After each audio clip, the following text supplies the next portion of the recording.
कुछ भूले क्षण भर में हो जाती है,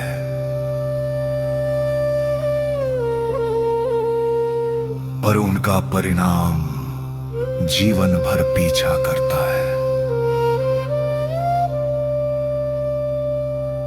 रात्रि अत्यंत गहन थी, जंगल निशब्द था, पत्तों की सरसराहट भी जैसे थम गई थी। वायु मंद थी, मानो स्वयं प्रकृति किसी अनहोनी की प्रतीक्षा कर रही हो। उस निस्तब्धता में युवा दशरथा अपने धनुष के साथ खड़े थे। वे अद्वितीय धनुर्धर थे। शब्द सुनकर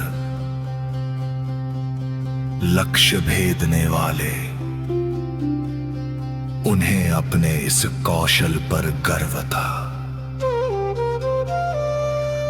तभी उस मौन को एक ध्वनि ने तोड़ा।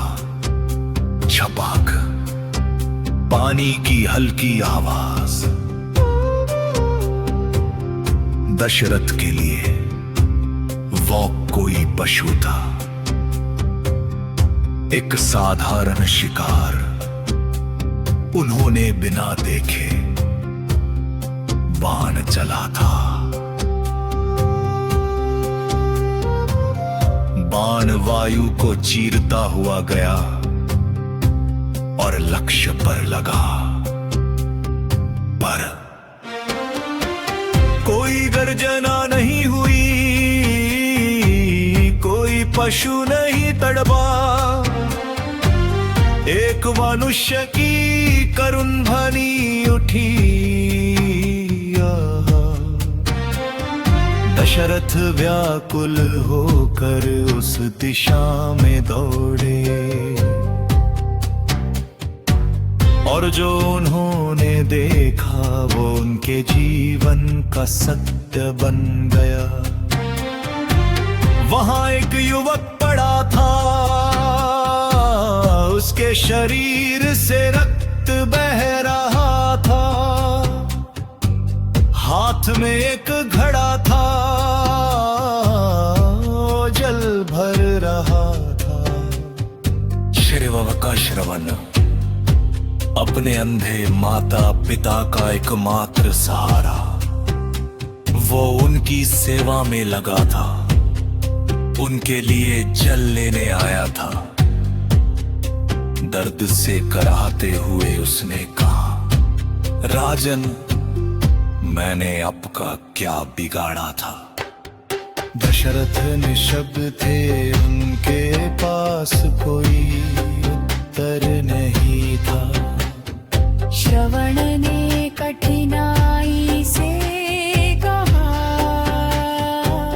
कृपा करके ये जल मेरे माता पिता को दे दीजिए, वे मेरी प्रतीक्षा कर रहे होंगे।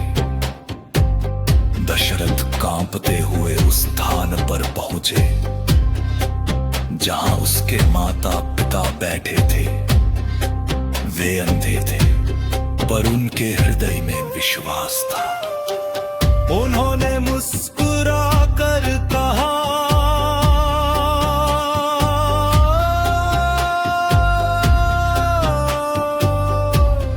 पुत्र, इतनी देर क्यों लगा दी? दशरथ के होठ सूख गए, हाथ कांपने लगे, और उन्होंने सत्य कह दिया। उनकी चीख जंगल की निस्तब्धता को चीर गई। वह पीड़ा शब्दों में नहीं थी, वो शाप बन गई। उन्होंने कहा, जिस प्रकार हम अपने पुत्र के वियोग में तड़प रहे हैं, उसी प्रकार तुम भी अपने पुत्र के वियोग में प्राण त्यागोगे। उस क्षण दशरथ राजा नहीं रहे।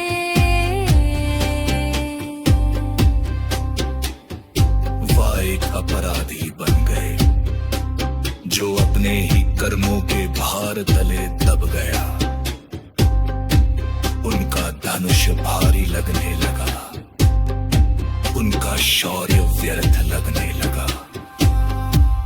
कभी कभी मनुष्य अपनी सबसे बड़ी शक्ति पर गर्व करता है, और वही शक्ति उसके जीवन की सबसे बड़ी भूल बन जाती है।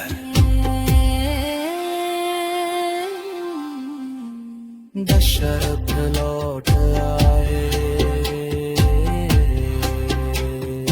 पर वह रात उनके साथ लौट आए। उन्हें लगा ये केवल एक दुर्घटना थी, समय के साथ सब ठीक हो जाएगा। और उन्हें यह ज्ञात नहीं था दुष्ट